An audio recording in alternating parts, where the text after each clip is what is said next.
Hi dears, surface areas and volumes എന്ന ചാപ്റ്ററിലെ ഒരു കിടിലൻ ക്വസ്റ്റ്യൻ ആണ് നിങ്ങളിപ്പോൾ പഠിക്കാൻ പോകുന്നത്. മക്കളെ, ഒരു ക്യൂബിന്റെ മുകളിൽ ഒരു ഹെമിസ്ഫിയർ വെച്ചിട്ടുണ്ട്. ഒരു ക്യൂബിന്റെ മുകളിൽ ഒരു ഹെമിസ്ഫിയർ വെച്ചിട്ടുണ്ട്.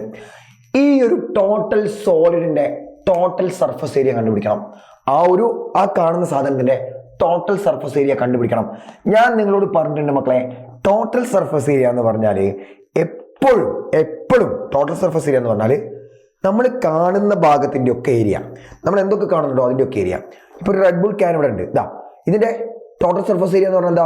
ഞാൻ ഈ സോളിഡിന്റെ ഈ ഭാഗം കാണുന്നുണ്ട്, ഓക്കെ, ഈ ഭാഗത്തിന്റെ ഏരിയ പ്ലസ് ഞാൻ അടിഭാഗം കാണുന്നുണ്ട്, അടിഭാഗത്തിന്റെ ഏരിയ പ്ലസ് ഞാനിതാ മേലത്തെ ഭാഗം കാണുന്നുണ്ട്, അതിന്റെ ഏരിയ പ്ലസ് ഞാനിതാ ഈ ലിഡ് ഇങ്ങനെ ഓപ്പൺ ചെയ്തോ അത് കാണുന്നുണ്ട്, അതിന്റെ ഏരിയ പ്ലസ് അതിന്റെ അപ്പുറത്തെ ഭാഗം കാണുന്നില്ലേ, അതിന്റെ ഏരിയ പ്ലസ് അത്രയും അത്രയും ഏരിയന്റെ സമ്മാണ് ടോട്ടൽ ഏരിയ. അങ്ങനെയാണെങ്കിൽ ഇവിടുത്തെ ടോട്ടൽ സർഫസ് ഏരിയ എന്താ? ഇവിടെ നിങ്ങൾ ഇത് ഇമാജിൻ ചെയ്യണേ. ഇത് ജസ്റ്റ് ഈ ഒരു ഫിഗർ നോക്കല്ലേ, ഇവിടെ ഇമാജിൻ ചെയ്യണം. ഒരു ക്യൂബ്, അതിന്റെ മേലെ ഒരു ബോൾ കട്ട് ചെയ്തിട്ട് വെച്ചിട്ടുണ്ട്. നിങ്ങൾ എന്തൊക്കെ കാണും? ഒന്ന്, നമ്മൾ ആ ക്യൂബിന്റെ ടോട്ടൽ കാണുമോ? ക്യൂബിന്റെ ടോട്ടൽ കാണില്ല, എന്നാലും നമുക്ക് ക്യൂബിന്റെ ടോട്ടൽ സർഫസ് ഏരിയ എഴുതാം. ക്യൂബിന്റെ ടോട്ടൽ സർഫസ് ഏരിയ എത്രയാ? 6a² അല്ലെ? 6a² എഴുതി. ക്യൂബിന്റെ ടോട്ടൽ നമ്മൾ കാണുന്നുണ്ടോ? ഇല്ല അല്ലെ? കാരണം എന്താ? നമ്മൾ ക്യൂബിന്റെ മേലെ ഒരു ബോൾ കട്ട് ചെയ്ത് ഒരു ഹെമിസ്ഫിയർ വെച്ചിട്ടുണ്ട് അല്ലെ? ഒരു ഹെമിസ്ഫിയർ വെച്ചിട്ടുണ്ട്. ആ ഹെമിസ്ഫിയർ വെച്ച ഭാഗം ക്യൂബിന്റെ സൈഡ് നമ്മൾ കാണുമോ? ആ ക്യൂബിന്റെ ഒരു സൈഡിന്റെ മേലെ മേലെ ഇത് വെച്ചില്ലേ, ഇത്രയും ഭാഗം നമ്മൾ കാണുമോ ക്യൂബ്? ഇല്ല. കാരണം എന്താ? അത്രയും ഭാഗത്തിന്റെ മേലെ നമ്മുടെ ഹെമിസ്ഫിയർ ഉണ്ട്. അതായത് ആ ഹെമിസ്ഫിയർ വെക്കുന്ന അത്രയും ഏരിയ നമ്മൾ കാണുന്നില്ല. അതായത് എന്ത് മൈനസ് ചെയ്യണം?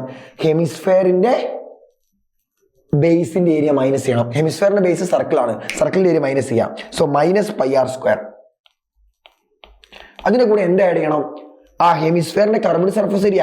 നമ്മളൊരു ക്യൂബിന്റെ മേലെ ബോൾ വെച്ചാൽ ആ ബോളിന്റെ കർവ്ഡ് സർഫസ് നമ്മൾ കാണുന്നില്ലേ? കാണുന്നുണ്ട്. ഈ ഒരു കർവ്ഡ് സർഫസ് നമ്മൾ കാണുന്നില്ലേ? സോ അത് ആഡ് ചെയ്യണം. ഹെമിസ്ഫിയറിന്റെ കർവ്ഡ് സർഫസ് ഏരിയ എന്താ? 2πr². ഓക്കെ മക്കളെ, സോ എന്ത് വരും?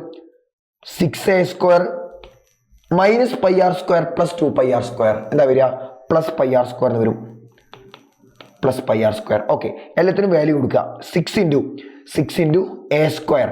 a എന്ന് പറഞ്ഞാൽ എന്താ? ക്യൂബിന്റെ ഒരു സൈഡാ. 6² പ്ലസ് πr². 22/7 × r. റേഡിയസ് എന്താ? ഡയമീറ്റർ 4.2 ആ. സോ റേഡിയസ് വിൽ ബി 4.2/2 അഥവാ 2.1. സോ 2.1 × 2.1 എന്ന് വരും അല്ലെ? സോ എത്ര വരും മക്കളെ? 6 × 6 36. 36 × 6 216 പ്ലസ് ബാക്കി നമുക്ക് കട്ട് ചെയ്ത് ഒഴിവാക്കണം. എങ്ങനെ കട്ട് ചെയ്യും? 2.1ഉം 7ഉം കട്ടായി, 0.3 വന്നു. 0.3 വന്നു. So 22 × 0.3 × 2.1 will be equal to 13.86 നമുക്ക് കിട്ടും. 13.86. സോ രണ്ടും കൂടെ ആഡ് ചെയ്താൽ